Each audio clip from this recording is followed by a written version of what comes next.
lanjutkan materinya. Latihan membuat materi ceramah.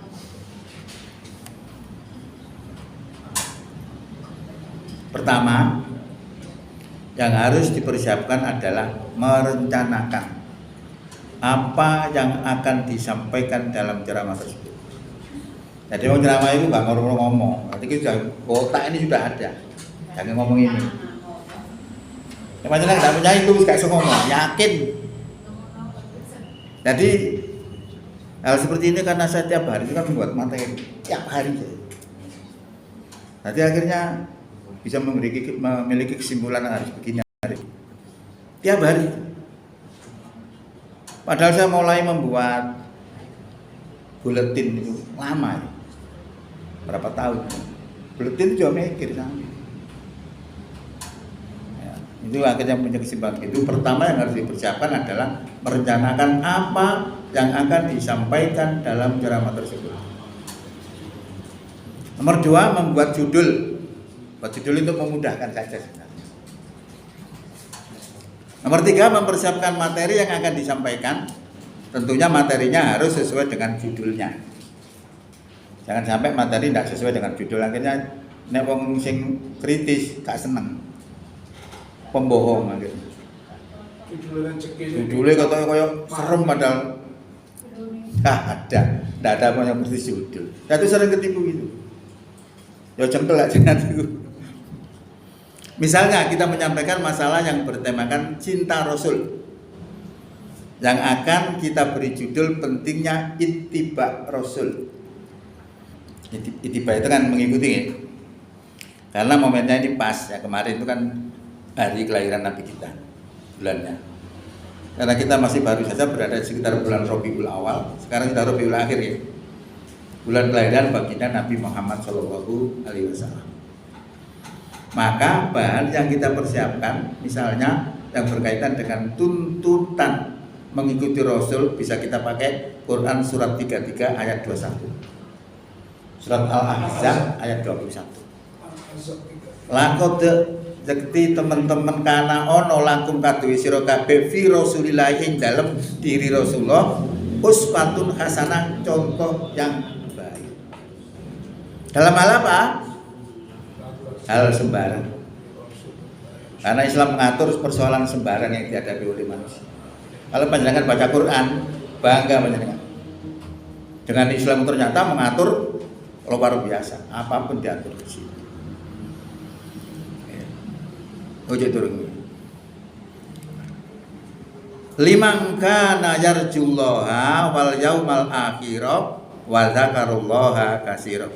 Bagi orang yang mengharap rahmat Allah dan hari akhir, dan dia berzikir kepada Allah dengan zikir yang banyak. Jadi intinya ayat ini memberikan informasi kepada kita, Rasulullah itu buat idola, jadikan ittiba. Nah, orang memperingati Maulid Nabi, selawatnya dukur-dukur, tapi terhadap hukumnya dia tidak bisa terima semua, nggak masuk.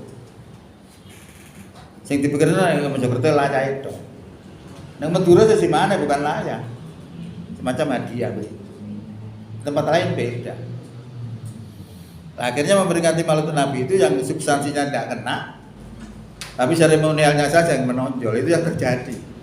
Apa artinya kita lulukan tapi hukumnya kita injak-injakan begitu sebenarnya. Okay.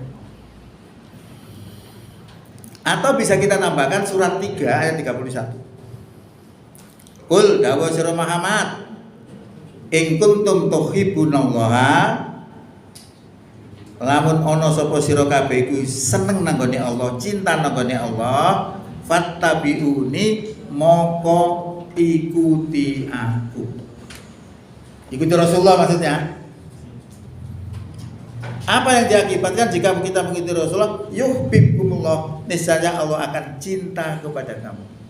Wa yaghfir lakum dzunubakum, dan akan mengampuni dosa-dosamu. Wallahu ghafurur rahim, dan Allah adalah Zat yang Maha Pengampun lagi Maha Penyayang.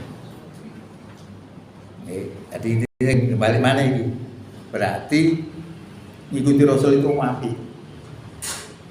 Maka substansi peringatan Maulid itu ya situ sebenarnya mengikuti Rasul, bukan seremonialnya.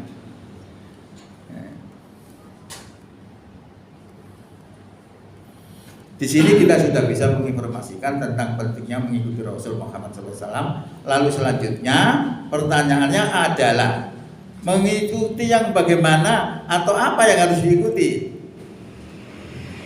Dari sini tentu kita akan mencari bahan-bahan tentang perilaku Rasulullah agar kita bisa menirunya. Kalau kita persiapan gini mesti gak bisa ngomong pasti. Nah sudah siap di otak kita. Ya ngomong sembarang iso ae. Tentu saja perilaku Rasulullah banyak sekali, tapi bisa kita ambil beberapa perilaku Rasulullah Sallallahu Alaihi Wasallam, misalnya tentang akhlaknya, tentang keadilannya, tentang perjuangannya yang tidak mau berhenti walaupun nyawa taruhan.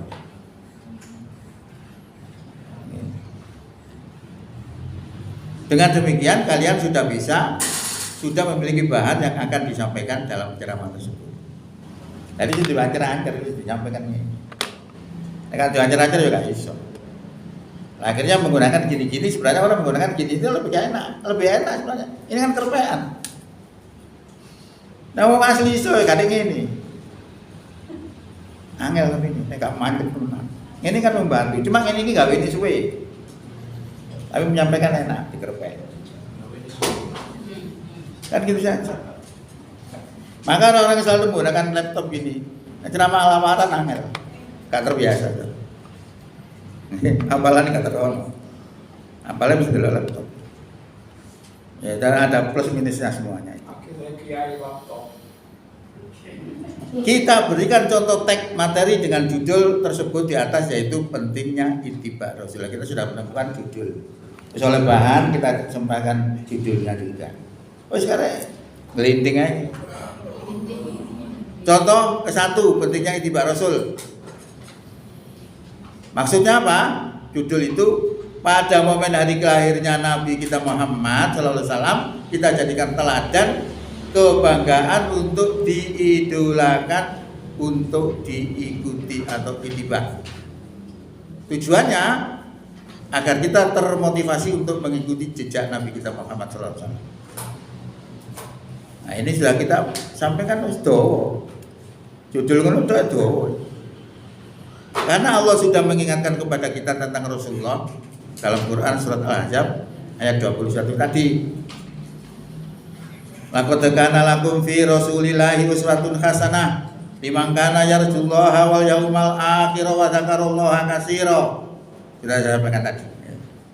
Ayat ini secara tersirat agar kita bisa menjadikan Rasulullah sebagai teladan dalam kehidupan kita. Kemudian Allah berfirman dalam Quran surat 3 ayat 31 tadi, Qul in kuntum tuhibbunallaha fattabi'uni yuhibbukumullahu wa yaghfir lakum dzunubakum wallahu ghafurur rahim. Ayat ini memberitahukan kepada kita terkait dengan yang mengikuti Rasulullah maka akan berdampak dicintai oleh Allah dan diampuni dosa kita. Dicintai oleh Allah itu pangkat tertinggi loh ya. Karena dicintai berarti kekasih Allah, berarti wali Allah. Nah orang yang sudah dicintai Allah tuh wali mandi biasanya.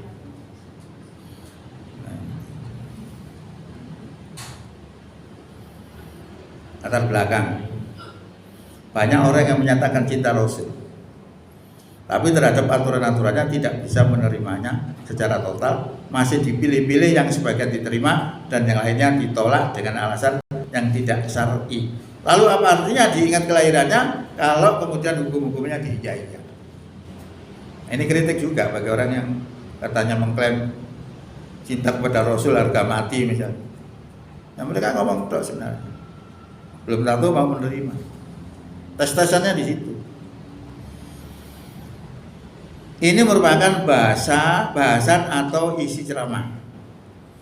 Oleh sebab itu kultum hari ini kami ingatkan kembali tentang akhlak perilaku Rasulullah SAW, baik yang terkait dengan akhlak beliau sebagai pribadi ketika hina maupun akhlak beliau ketika Islam diganggu yang mengacu pada Quran. Kalau kita mengacu pada Quran dengan mengacu pada hadis beda. Nek ngaji pada kados kaya Rasulullah itu lemah. Jadi doni barang dicarano. Tapi kalau panjenengan melihat Quran ya.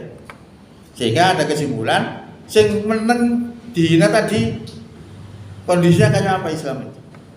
Apakah Islam itu keadaan lemah atau dalam keadaan kuat? Itu bisa kita bandingkan. Ya. Sekarang kita lihat mengenal Rasulullah SAW dari beberapa aspek, misalnya masalah keadilan. Dalam menegakkan keadilan, Rasulullah tidak pandang bulu, sekalipun seandainya yang terlibat masalah hukum adalah anaknya sendiri, beliau akan tegakkan keadilan itu. Beliau bersabda, seandainya putriku Fatimah mencuri, lakotok tu yada, sungguh aku akan potong tangannya. Ini menunjukkan apa? Komitmen Rasulullah menjaga keadilan. Padahal kalau kita bilang keadilan mulai zaman Nabi, apa yang ganteng itu?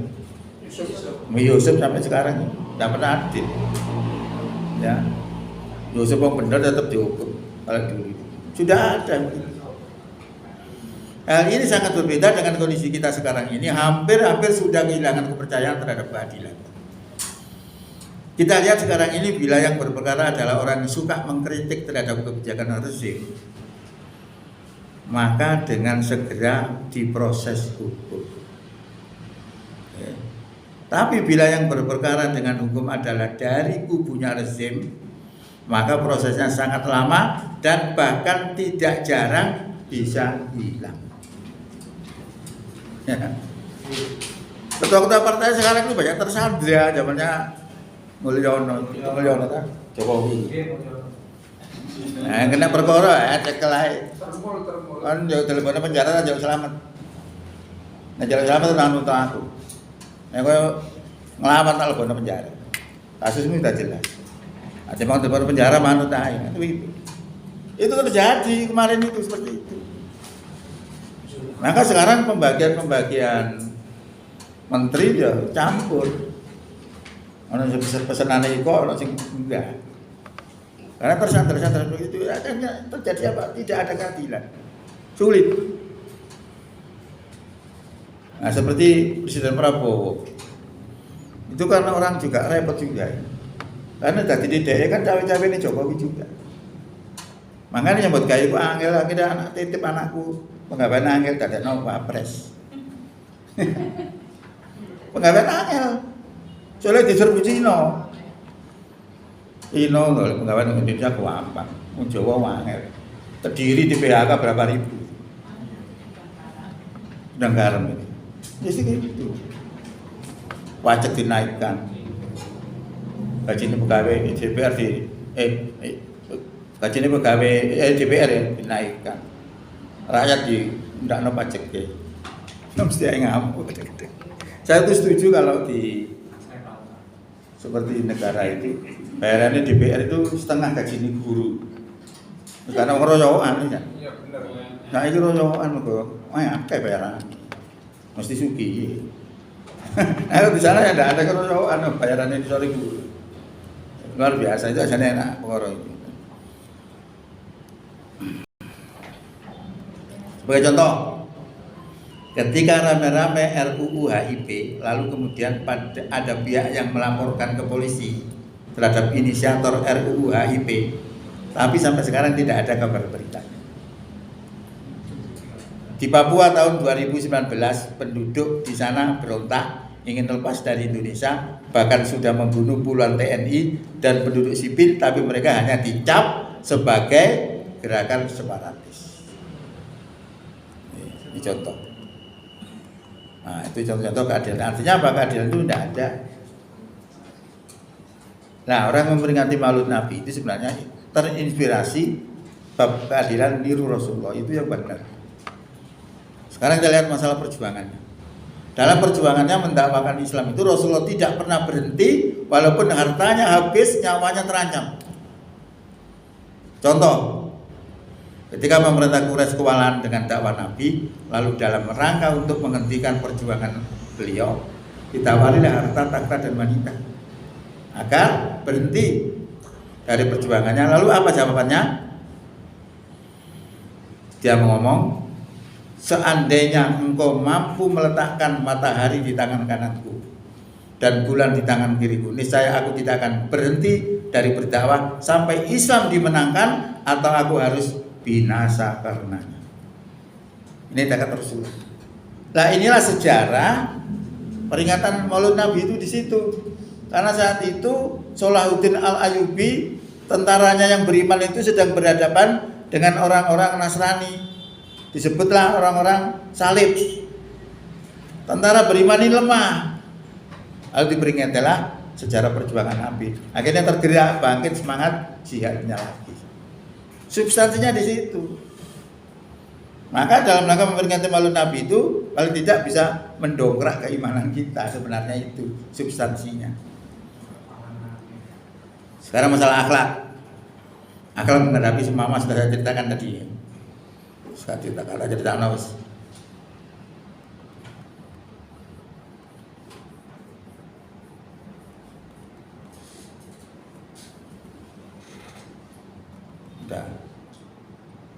Sudah ceritakan, cuma sudah ceritakan tadi. Nah, sekarang akhlak diludahi. Suatu ketika Rasulullah SAW pergi ke masjid, namun di tengah jalan diludahi oleh seorang yang sangat benci kepada baginda Nabi. Namun Rasulullah tidak membalas apa-apa. Sakit awak dhewe iso ngene. Itu ini menengah. Orang Arab dengan Indonesia itu beda ya. Orang Arab itu nek panjenengan cekel sirahe iku gak apa-apa. Nek panjenengan tak cekel sirahe mesti murmuri. Penghinaan. Di sana itu nek marah cekel pantatnya. Ngamuk. Penghinaan. Jadi beda. Nah kira-kira Nabi didone mukae mungkin juga gak apa-apa ini. Kira-kira nih. Mau didone apa nih? Demikian pada keesokan harinya dia diperlakukan sama dan Rasulullah berlaku seperti sebelumnya, sama, diam saja. Hari ketiga, orang yang meludahi tadi tidak tampak batang hidungnya setelah mendapatkan informasi bahwa orang yang meludahi kemarin itu jatuh sakit. Ternyata akhlak Rasulullah luar biasa, justru orang tersebut disambangi oleh Rasulullah sehingga orang yang meludahi tadi berubah menjadi